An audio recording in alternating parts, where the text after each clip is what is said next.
Bonjour à toutes et à tous et bienvenue sur ma chaîne YouTube dans ma première vidéo.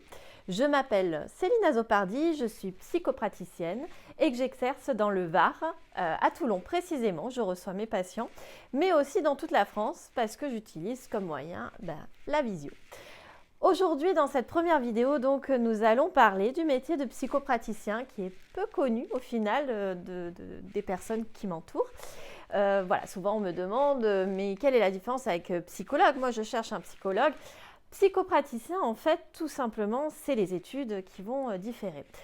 Psychologue demande 5 années d'études, psychopraticien, ce sont des formations privées que la personne s'est autofinancée. Et il y a parallèlement à ça des stages possibles et aussi et surtout une analyse personnelle à faire avec un professionnel. Donc soit un psychanalyste, soit un psychiatre, soit un psychothérapeute. Il y a un certain nombre d'heures à faire. Et puis, c'est très important, je pense, d'être dans cette démarche d'analyse parce qu'il me paraît essentiel, avant de recevoir les personnes, d'avoir fait quand même connaissance avec soi-même et de connaître et de comprendre toutes ces blessures. Voilà la différence entre psychologue et psychopraticien. Mon approche est plus analytique, c'est-à-dire je vais faire des allers-retours entre le présent et le passé. Souvent, les blessures du présent sont en lien avec ce qu'on a vécu dans le passé. Un papa absent, une mère rejetante ou au contraire une maman trop envahissante, ça peut avoir des conséquences en fait sur la construction d'une personne et donc son interaction avec son environnement. Je ne vais pas mettre la faute uniquement sur les parents évidemment, mais tout ce qui va se passer dans le passé forcément va avoir des conséquences dans le présent.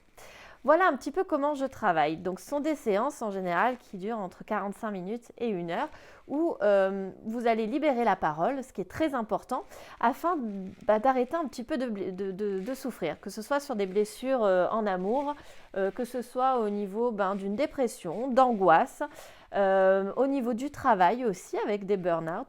Voilà, nous n'avons pas des blessures, nous ne ressentons pas de la souffrance et nous n'avons pas des blessures par hasard. Donc forcément, on va essayer de détricoter un petit peu tout ça ensemble afin d'essayer de comprendre d'où ça vient. Nous sommes un petit peu, si vous voulez, comme des mécaniciens de l'âme.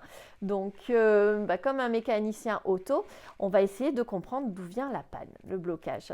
Voilà, donc je vais faire en fait des petites vidéos de 2 à 3 minutes traitant sur certaines thématiques. Si vous souhaitez m'en proposer, je suis très ouverte à tout ça.